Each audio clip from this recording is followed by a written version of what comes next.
Brock, just kind of opening statement of the season expectations and excitement level for getting to be back out there again. Yeah, I think our guys are super pumped. They've been getting after it for like the last month and ready to play the game. That's what we say in our program, no matter who the opponent is, and ready to get after it and kind of showcase their ability. And, we got 19, 20 new players, so it's a little bit of a new team, but we also do return pretty much over half of our lineup and 7 of our 9 best arms from last year. So it's a good balance. A lot of the guys that have played are returning a lot of innings, returning a lot of ABs from that core group just a year ago. What's been different for you this offseason compared to last offseason now in your second year as being a head coach for USD?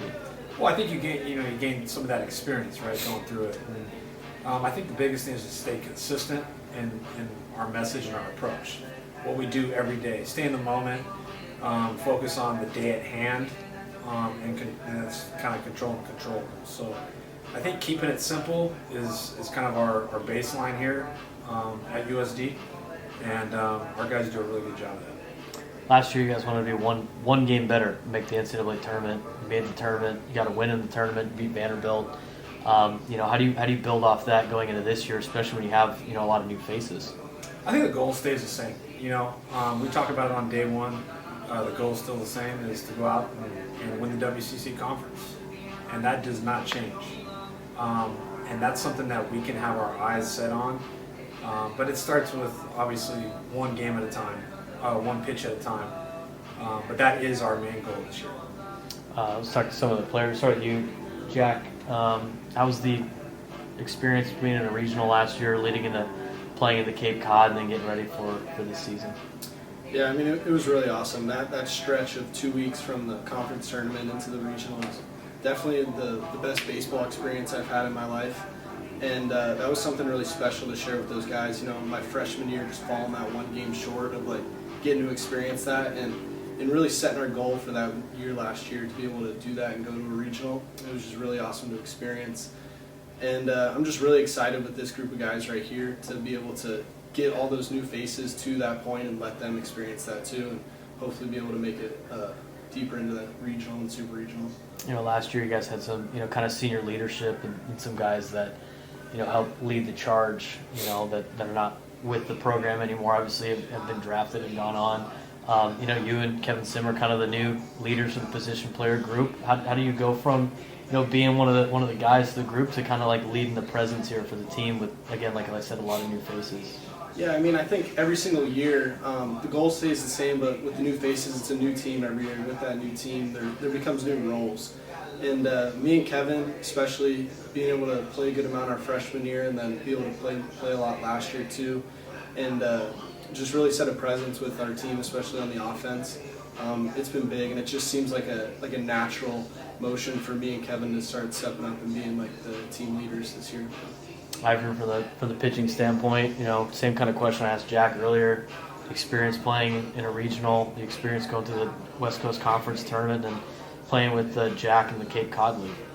I mean, those feelings are unbeatable. Not many people get to do that, and I'm very fortunate to do that. And like Jack said, that 2 week span was just insane. You don't feel those emotions ever anywhere else, and just being able to have your brothers around you and such a great group of guys, it's just amazing. And obviously, we just want to make it further and make that 2 week span a 5 week span. Obviously, from the pitching side, lost a really good arm in Bryson Mott's. Got a lot of guys ready to step up and fill in different roles. A lot of different guys that can go out and throw some innings from a starting spot and a relieving spot. How's the pitching staff looking? And from your perspective, we talked to you last year. You're kind of the leader of the pitching staff, if you will. What's the general message for the guys coming out of the bullpen and starting games for you guys? I don't know, man. I think it's awesome that we have such a young staff, because they get to learn and grow together. And as Flo says, the best staffs are the player-led ones. So I think that will be a great experience for not only me but for the staff to be able to lead as a staff. There's not one player I think that will lead us this year. It's everybody together, and that's what's going to make us a powerful staff. Brock, let's talk about the team overall. Obviously you guys are notoriously known for that style of play that you wanted to infiltrate last year with grinding out at bats and being the big boppers too. You guys got some new arms out there as well. Defensively, you guys look pretty good. Just the overall synopsis of what people should expect out of the Torero baseball program this year. Yeah, I think it stays consistent on the offensive end. It's a team offensive approach. The guys know that, and Jack's sitting here talking about him and Kevin Sim and being an integral part of that over the last 2 years, and especially last year, sophomores. They kind of stepped into a leadership role. I would say last year, I feel like we as a coaching staff challenged them to do that. And when we got back here in September of this year for the fall, kind of like Ivran said it, I was able as a coach to kind of go, oh, okay. Jack and Kevin kind of took the reins, and Will Worthington as well too. They've run with it, with the practice. They kind of know what to expect. They're teaching the young guys, they're teaching the new guys. We've added a couple grad transfers in James Arakawa from Pacific and Andrew Simo from Fordham. They've been out of the program for 4 years. They've known how to do certain things a certain way for that amount of time. But when you have guys that have had the experience, that have had success in the program, and they're able to show those guys, hey, this is how we do things around here, it's been kind of nice to have those transfers come in and fill a role. Arakawa will play second, he'll play third. At the top of the order, he's going to help us big time to add that team offensive approach. Simo's going to help us too as well behind the plate, and split some time with Armis there as well too. So when you add those pieces, you add Gabe Darcy, a transfer from Arkansas, and Austin Smith, a transfer from UC San Diego, to the lineup that we already have returning. You feel good as a coach knowing that, okay, that's going to keep us into a lot of games and put a lot of pressure on the opposing team. And then, like Ivran was saying, from the pitching standpoint, 7 of our 9 best arms return. They've had that experience pitching meaningful innings in a conference tournament, in a regional, in those high pressure situations, that they can utilize that, like Ivran's saying, with the leadership role with the younger guys and the new guys. We've added a transfer, Jack Bunnell from University of Washington as well, and he's been a pleasant surprise, and I think he'll help us out in a big way. You guys got a pretty difficult schedule to put together. Go ahead and tell us how the schedule came about, your thought process on a lot of the non-conference opponents where you guys get ready for conference play. Yeah, I think you go into it as all a learning lesson. It's a learning experience for us. If I'm going to talk to our guys about being confident, about being tough, on a day-to-day basis, then you got to put your money where your mouth is, so to speak. So with a schedule like that, it's like, okay, hey, I believe in you guys believe in each other. Let's go out there and see what we can do on the road. We were able to have a strong schedule last year that kept us in the top 15 in the RPI probably over half of the season until we got to conference. And those games were at home. Now we're going on the road. We're going to go play 4 at Oregon. We're going to go play 3 at TCU. We're going to play 1 at UCLA. We're going to play 1 at Oregon State. Not to mention opening up with Nebraska here for 4, and then a ton of other tough competitions along the way. But if you guys want to be the best, you got to beat the best. I said it since day one, and you got to learn from your losses too, and you can grow from that, and that helps you for postseason play. Jack, how excited are you for the schedule that your coach put together for you? Pumped up, ready to go. I think a big takeaway from us though is we're just going out and playing the game. And I think that's what helped us a lot in the regional, especially last year, playing Vanderbilt and drawing them for the first game. It's just our approach is we're going to go win each pitch, we're going to go win each inning. We'll count it up at the end and look at the scoreboard. But if we're playing Nebraska, if we're playing the New York Yankees, like it doesn't change what game we're going to play. We're going to play our style and play hard. And we're just really excited for this season. Ivran, same question to you. On the pitching side, it just comes down to competing, and I think we're all ready to go. And as long as we compete, we're in a good place. As far as facing those big teams, you're just playing the game. And I just think that the West Coast baseball is undervalued a lot of times, and we're ready to shock the world once again, just like we did in the regional with Vanderbilt. Just keep it going. Fowler Park's in his 10th year. Looks brand new with the new fence. Got the new video board.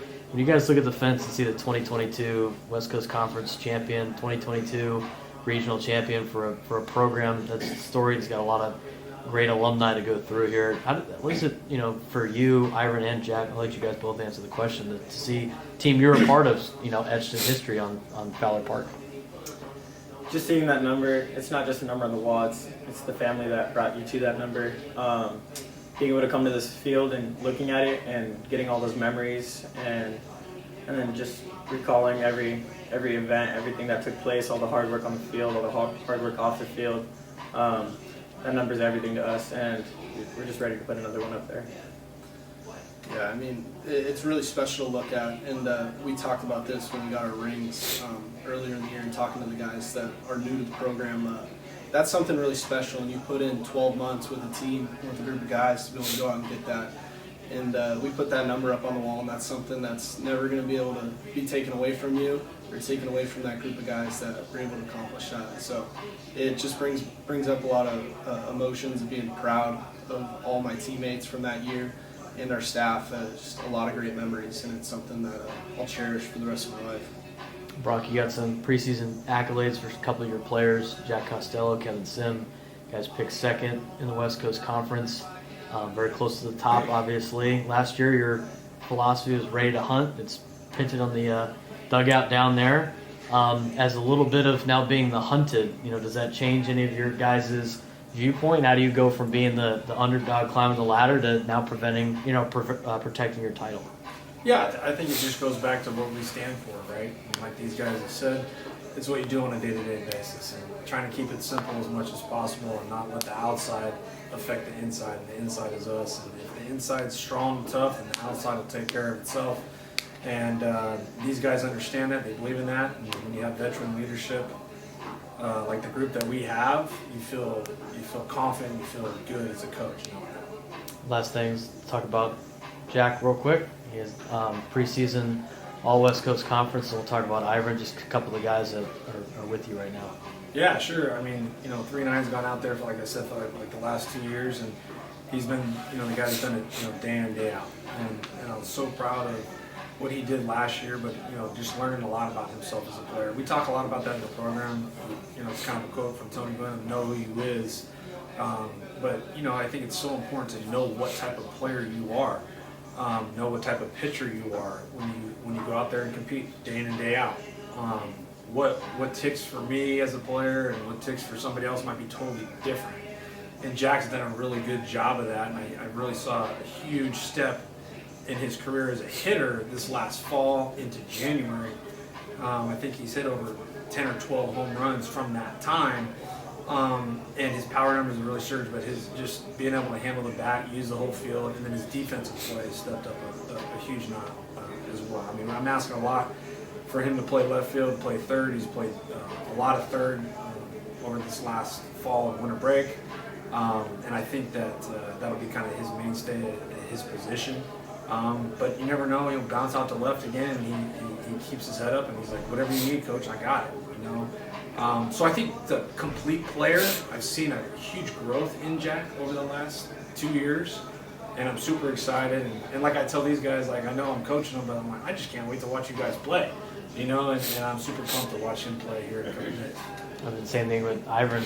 He starts, he comes out of the bullpen, he eats innings, he does whatever the team needs to do. Obviously, one of the big key pieces from a pitching standpoint. Talk to us a little bit about, what makes Ivran so special to this program as well. Yeah, totally, and I think Flo deserves a lot of credit for that as well with these guys, and kind of a new identity. Like Ivran was talking a little bit about it, and we talked in our exit meeting at the end of fall, and we're very relational with our players, coaching staff. We're very open. We like to learn from our players. That's how I tell people all the time. It makes me a better coach by learning from the guys you're coaching. And, bringing players in and out. And, I told Ivran in his exit meeting that there's multiple players that came in and said, Coach, like, that's our leader on our pitching staff right there. And to see him evolve into that role in 3 years is special, because we talk a lot about confidence, we talk a lot about pride, we talk a lot about competing. And those three things, that's what Ivran Romero stands for. Every time you see him take the ball, you see him take the mound. you know, you can talk to the position players like that's the guy you want towing the rubber because of that confidence he exudes out of him since day one when he was a freshman. And that's something that I think he's done a really good job of kind of spreading that amongst the pitching staff. From September until now, as a coach, you've seen huge growth in a lot of our young arms, our new arms, our returning arms, because of that confidence. So credit to Ivran for that, and credit to Flo, and I'm super excited to see this guy go out and start and get his opportunity to do what he can do as a starting pitcher. And I know he had a hell of a summer last year in the Cape. So you feel pretty good, confident going in the game knowing you got Ivran Romero. We're not going to talk to you until after the game on Friday. So, what does Nebraska pose challenge-wise, and what do you want to see out of your group collectively in the opening weekend of a 4-game series here? Yeah, they're gonna be competitive as all can be. I know they got some new players and whatnot, but again, like I know it's kind of redundant, but we control what we do in San Diego, from throwing strikes, from securing the baseball, playing catch, and then team offense. And we do what we're capable of doing and staying with us. Then we let the chips fall where they may and feel pretty good about it. What do you want to see out of your team this weekend? That competitive edge, right? And no clock in the game, competing on every pitch, the energy, the toughness, the grit, the aggressiveness, and that confidence out there every pitch, every play. Anything? You covered most of the bases twice. I did want to ask for both players. Last year, it's kind of uncharted territory with the tournament and then the NCAAs. Having that experience now going into this year, what do you draw from that can help you guys when you take the field? I think just overall, when you play more games on quote unquote a bigger stage or against bigger teams, it helps you gain a better idea of the game and helps kind of like slow the game down a little bit. 2-5 talks about like the more you play, the more games you get under your belt, the slower the game kind of goes. So I think a big thing for a lot of the returning guys that were able to experience that last year, we're just going to go out and play. Like the game, we know that no matter how big of a stage you get to, mound is 60 feet, 6 inches away, bases are 90 feet, like you're just going to go play the game. And I think that's just a good stepping stone for those guys that played in it last year to go into this year ready to go. Just like you said at the end there, at the end of the day, it's the same baseball, same field, and just being able to go out there and compete the way we know how to, and knowing who you is what makes us a good team and what's going to make us an even better team this year. And when we go face those big schools, just realizing that, hey, they're doing the same thing we have to do. So that's what's going to be the big turning point for us. Once you get to that point, a lot of those schools have been there year in and year out. When you guys got there last year, was there something that kind of surprised you or was eye-opening? It was surprising in the sense that we came in obviously a little timid. These guys have experience. Those programs have all the resources in the sense to get there every single year, and being able to be there and show them that we can do it too. Just opened our eyes in the sense that there's no reason we can't either. We have the best coaches, we have the best field, we have the best team, So why not us? Yeah, what kind of surprised me was Vanderbilt had like 15 trainers in the dugout. That kind of surprised me. But at the end of the day, it's 9 versus 9, and we're just gonna go play our game. Yeah, because this year now you take the field and you kind of know what the roadmap is. When you guys chart things out to start the season, Brock mentioned a WCC title, but beyond that, what other goals do you guys see? Yeah, that's the task at hand right now. We'll go out, win a WCC championship, and then whatever happens after that happens. So I think we just kind of got to focus on one thing at a time. And I think that's just a staple within our program. Control we can control, and just go out and, the goal right now is go win a WCC conference championship, and that's what we plan to do.